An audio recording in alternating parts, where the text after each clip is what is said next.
what's interesting is how to stop the blah blah. I mean, this is one of our icons actually, because that's what we're all about, like stop the talking. Because which one of you has been into large companies, or like large organizations, or do you remember all those horrible meetings? Like blah, blah, blah, blah, blah, blah. Yeah, exactly, right? No beginning, no ends, right? And that happens everywhere. And unfortunately also in startups, when you start to grow, this is also happening. So how to stop the blah, blah? I mean, I really don't have any patience at all, so I hate the blah, blah. But there luckily are a couple of tricks that you can use, especially in those meetings. I mean, of course, it all starts with making sure you prepare every meeting. And you might know that within Microsoft, for example, if the agenda is not sent out 24 hours before the meeting will be canceled. Only because of the fact there's no agenda. Great, right? It works, because most meetings start without an agenda. Yeah, so what are you going to talk about? No clue. Let's have coffee together. Oh yeah. And so so having that agenda is a very important one. The other thing that you also see in meetings, and not so much meetings, but it's also in general with your team when you're building your strategies, like think like a designer. Make sure that you allow people to have different options and allow people to have different opinions, right? It all depends on which phase you are, of course. Think like a designer, awesome. But I guess you're all into design thinking, right? You're all pretty familiar with that? Yep. And another one to stop the blah blah, drawing is the new writing. Start to work visual. And I mean, Francie here, she's an amazing visual person. She will show you something later on. But I am not. I mean, I'm a number person, so that's always my excuse for not being able to draw. But even I can draw. And especially in those blah blah meetings, the endless blah blah meetings, what happens a lot is everybody has their own notebook and writes down a couple of things. By the end of the meeting, no one knows what's in the other person's notebook. No one actually knows what the real agreement is, like sort of, right? But it's not clearly communicated. What we often do, we make sure for every meeting that we have, every workshop that we have, there's a flip chart in front of the room. And I always say, if it's not on the flip chart, it's not been set. So sometimes you have these big discussions during strategy sessions, right? It happens, of course, all the time. And sometimes I'm like, I have no clue where this conversation is going. I don't have a clue. I'll just take my pen and I start to write down what I hear. I just write down the sentences because my drawing skills are not that good. She would draw it, I would just write it because that is still visual. I write it down, clear capital letters. And sometimes I'm like, what you just said, can you repeat so I can write it down? Or like, can you make it shorter so I can write it down in one sentence? And then all of a sudden people start to think different. Like, oh yeah, okay, if it needs to be on the flip because otherwise it's not said, how can I summarize what I've been said? The other great part is if you write it down, people will shut up.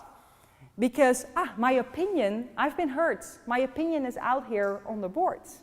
So it's set and everybody can see it. So then I don't need to repeat 100 times what my statement is.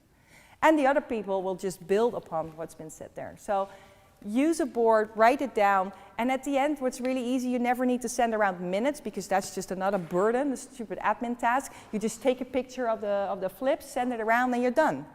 Right? So those kind of things, especially in large companies, right? Yeah. But also in small teams. I mean, I remember recently we had some conversations. Francie recently joined us, and we're literally like, hey, how do we build out a contract, right? We did it with Post-its. We took a picture of the Post-it, shared it with each other, and there's the agreement, right? It's of course we'll write it up in a legal document. You need to do that in the end. But if you have those type of conversations with each other, you just write it down, but make it visual. That there's no I forgot the English word, ruis. How would you say that? There's no ruis op de lijn, no noise. That's it, right? No noise in between you, that you have clearly on that piece of paper what it is about, right? So work visual. And if you can make some real nice drawings with it, it works even better. Yellow hat, black hat. Do you know the de Bono thinking hats? Yeah? Been using them? I have before. Yeah? How have you been using them? In school we did it. Okay. So when we were working in teams and projects, we would sometimes try to use the different hats to think through things. Yeah. Yeah. There are in total 6 hats. I typically use those 2 to make it easy, right? Because 6 is a lot, so then people get confused. And so I use these 2, the yellow hat and the black hat. Where the black hat is all about, no, will never work, we've tried it before, let's not do this. And the yellow hat is everything is possible, right? It's all positive, the sun is shining and so on. What is really another wonderful trick to stop the blah blah in sessions is let everybody come up with their options. So first it's open, no judgment, let's come up with their options and then look at a specific option and then say to each other, okay, yellow hats, what do we really like about that? So everybody is only allowed to say what they like about it. Let's do it for 5 minutes or 10 minutes, right? And then again, write it down, right? Don't just say it, but put it on sticky notes, put it out there on the wall. Write it down, the yellow hats. And after that, let's all put up our black hats.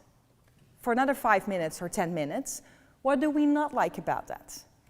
Because then there's not only one person, because there's always a black-hatted person in every meeting, eh? You know those people, huh? But in this way, everybody is forced to take both yellow and black hats. And if you see it out there literally written down, you can take a step back, have a look like, okay, what do we say? All right, we can park this option. Now let's walk over to the next option. Let's explain what it is about, and let's do another yellow hat and black hat session. It will really help you. I even use it private sometimes as well. When I was going to San Francisco 2 years ago or so, together with my husband, we were like, are we moving out to San Francisco or not? Because he also got an amazing job offer in Europe. So we're like, oh shit, that's also amazing. What are we going to do? We literally pulled out the options and we did a yellow hat, black hat session together. Just with a couple of Post-its. And that's how we made the decision. Well, looking at all those options, looking at the yellow hats and the black hats, San Francisco is option number 1. That's what we want to go for. And here we are. Right? So it helped us to make decisions. So you can use it everywhere. Right? And for all small things. Yellow hat, black hat. Did it turn out okay for him? Sorry? Did it turn out okay for him? Yeah, so far so good. So far so good. Yeah, no, so definitely. He had the luck that he started with, he worked at a huge bank. A lot of blah blah. Right? And so I was happy he had to quit there anyway. And so he started to work for a startup, a Dutch startup that wanted to open up here in the US. But as it happens with startups, some of them implode, right? So that's what's been happening to this startup. So they definitely put all their US plans on hold, which is okay. So he has a job interview actually right now as we speak. So I'm curious how that will end. I'll hear later on. Another thing in how to stop the blah blah is to have this common language. Because we said before, the business plans, they don't work. However, you still need to make the thinking steps that you normally do within a business plan. But you need to do it in a different way, because writing down the words doesn't work. You need to have a common language.